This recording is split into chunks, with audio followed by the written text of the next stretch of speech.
ಡಯಾಬಿಟಿಸ್ಗೆ medicine ತಗೊಂಡು sugar control ನಲ್ಲಿದ್ದೀರಾ? ಮೆಹಾಟೋನ್ ಕೇರಳದ Ayurveda formulation ಇಡೀ ಮೆಟಾಬಾಲಿಕ್ ಬ್ಯಾಲೆನ್ಸ್ ಅನ್ನೇ ರಿಪೇರಿ ಮಾಡಿಬಿಡುತ್ತೆ. ಮೆಹಾಟೋನ್ ದೀರ್ಘಕಾಲದ ಸಹಜ ಜೀವನಕ್ಕೆ ಸಹಾಯ ಮಾಡುತ್ತದೆ. ರೈತರು ಇಷ್ಟು ದಿನ ಒಂದು ಭಯದ ವಾತಾವರಣದಲ್ಲಿದ್ರು.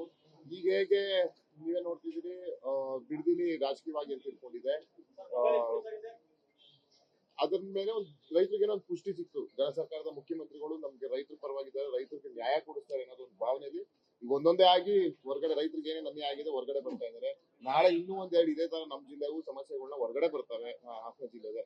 ಹಾಗಾಗಿ ಹಾಸನ ಜಿಲ್ಲೆಗೆ ಆಗಿರೋಷ್ಟು ರೈತರಿಗೆ ಅನ್ಯಾಯ ಇನ್ಯಾವ ಜಿಲ್ಲೆಯಲ್ಲೂ ಆಗಿಲ್ಲ. ಹಾಗಾಗಿ ನಾನು ಮುಗಿಸ್ಬಿಡ್ತೀನಿ.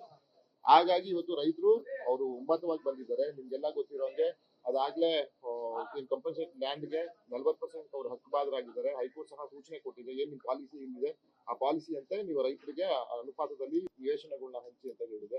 ಅದಕ್ಕಾಗಲೇ ಟೆಂಡರ್ ಪ್ರಕ್ರಿಯೆ ಕಂಪ್ಲೀಟ್ ಆಗಿ ಎಲ್ಲ ಮುಗಿದಿ, ಆಗ್ಲೇ ಏಜೆನ್ಸಿ ಸಹ ಫಿಕ್ಸ್ ಆಗಿದೆ. ಕಾಂಟ್ರಾಕ್ಟರ್ ಬಂದು ಜಾಗದಲ್ಲಿ ತಮ್ಮ ಅವರು ಏನು ಸಾಮಾನುಗಳನ್ನೆಲ್ಲ ಇಟ್ಕೊಂಡು ಮೆಟೀರಿಯಲ್ಸ್ ಆಗಿರ್ಬೋದು ಎಲ್ಲ ಡಂಪ್ ಮಾಡ್ಕೊಂಡು ಗಲಾಟೆ ಆಗಿ ತೆಗೆದ ಮೇಲೆ ಮತ್ತೆ ಇಲ್ಲಿ ಕೆಲಸ ಮಾಡಕ್ಕೆ ಅಲ್ಲಿ ಬಿಡ್ತಾ ಇಲ್ಲ ಇನ್ನೊಂದು ಗುಂಪು.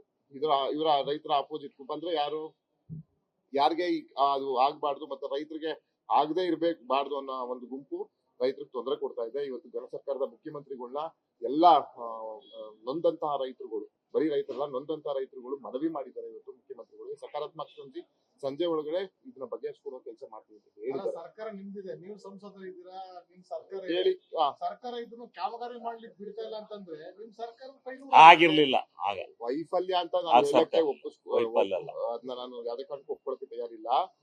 ಈಗ ಕಾನೂನು ಸುವ್ಯವಸ್ಥೆಯಿಂದ ಪಾಪ ನಾನು ಹೇಳ್ತೇನೆ, ರೈತರು ಎಲ್ಲೋ ಒಂದ್ ಕಡೆ ಒಂದು ಹಿಂಜರಿಕೆ, ಒಂದು ಭಯ ಇತ್ತು, ಭಯದ ವಾತಾವರಣ ಇತ್ತು. ಯಾಕೆ ಹಾಸನ ಜಿಲ್ಲೆ ನಿಮ್ಗೆ ಎಲ್ಲರಿಗೂ ಗೊತ್ತು, ಮಾಧ್ಯಮದವರಿಗೆ ಹಾಸನ ಜಿಲ್ಲೆಯಲ್ಲಿ ಎಷ್ಟು ಭಯದ ವಾತಾವರಣ ಮುಂಚೆ ಇತ್ತು ಅನ್ನೋದು. ಆ ಭಯದಿಂದ ಈಗ ಒಬ್ಬೊಬ್ಬರಿಗೆ ಒಂದು ಧೈರ್ಯದಿಂದ ಹೊರಗಡೆ ಬರ್ತಿದ್ದಾರೆ. ಈಗ ರೈತರು ಅವ್ರ ಹಕ್ಕು ಕೇಳೋ ತಪ್ಪೆಲ್ಲಿದೆ. ಹಾಗಾಗಿ ಇವತ್ತು ಕೇಳಿದ್ದಾರೆ, ಅದನ್ನ ಬಗೆಹರಿಸ್ಕೊಡ್ತೀವಿ ಅಂತ ಜನ ಸರ್ಕಾರದ ಮುಖ್ಯಮಂತ್ರಿಗಳು ನಮ್ಗೆಲ್ಲ ಭರವಸೆಯನ್ನ ಕೊಟ್ಟಿದ್ದಾರೆ. ಹಾಗಾಗಿ ಎಲ್ಲೋ ಒಂದ್ ಕಡೆ ರೈತರಿಗೆ ಆಶಾಭಾವನೆ ಬಂತು. ಇಷ್ಟು ವರ್ಷದಿಂದ 2019ರಿಂದ ಇದ್ದಂತ ನೆನೆಗುದಿಗೆ ಬಿದ್ದಂತದ್ದನ್ನ ಇವತ್ತು ನಾವು ತಂದಿದೀವಿ ಅನ್ನೋದು. ಆಮೇಲೆ ನಮ್ಮೆಲ್ಲರ ಕನಸು IIT ಬರ್ಬೇಕು ನಮ್ಮ ಹಾಸನಕ್ಕೆ ಅನ್ನೋದು. ನಾನು ಸಹ ಸದನದಲ್ಲಿ 2 ಬಾರಿ ಸದನದಲ್ಲಿ ಮಾತಾಡಿದೀನಿ.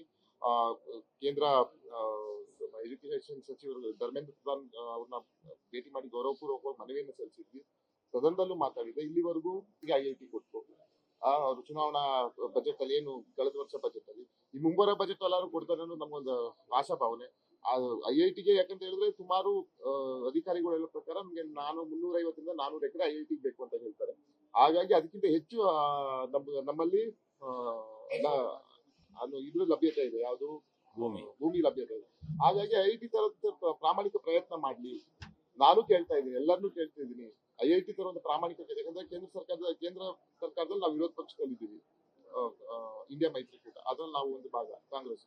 ಅಲ್ಲಿ ನಾವು ವಿರೋಧ ಪಕ್ಷದಿಂದ ಈಗ ನಮ್ಮ ರಾಜ್ಯದ ಮುಖ್ಯಮಂತ್ರಿ ಅಲ್ಲ, ನಮ್ಮ ರಾಜ್ಯದ ಪ್ರತಿನಿಧಿಸುವಂತ ಕೇಂದ್ರ ಸಚಿವರು ಹೋಗಿ ಮನವಿ ಮಾಡಿ IIT ಕೊಡಿ ಹಾಸನಕ್ಕೆ ಅಂತ ಕೇಳ್ಬೋದಲ್ಲ. ಇದು ಜನರ ಕನಸು. ಇದು IIT ಅನ್ನೋದು ನಮ್ಮ ಹಾಸನ ಜಿಲ್ಲೆ ಜನ ಪ್ರತಿಯೊಬ್ಬ ಯುವಕ ಯುವತಿಯರ ಕನಸು. ಹಾಗಾಗಿ IITನೂ ಆಗ್ಲಿ, ಜೊತೆಗೆ ರೈತರಿಗೂ ಅನ್ಯಾಯ ಆಗ್ಬಾರ್ದು ಅನ್ನೋದು ನಮ್ಮ ಒಂದು ಆಲೋಚನೆ ಮತ್ತೆ ನಮ್ಮ ಒಂದು ಬಯಕೆ. ಅದನ್ನ ಬಗೆಹರಿಸ್ತೀವಿ ಅಂತ ಗೌರವಾನ್ವಿತ ಮುಖ್ಯಮಂತ್ರಿಗಳು ನಮ್ಗೆ ಆಶ್ವಾಸನೆ ಕೊಟ್ಟಿದ್ದಾರೆ. ಅದೇ ರೀತಿ ಬಗೆಹರಿಸ್ತಾರೆ ಅನ್ನೋದು ನಮಗೊಂದು ನಂಬಿಕೆ ಇದೆ. ನ್ಯೂಸ್ ಫಸ್ಟ್, ನಿರ್ಭೀತಿಯಿಂದ ನಿಮ್ಮ ಪರವಾಗಿ.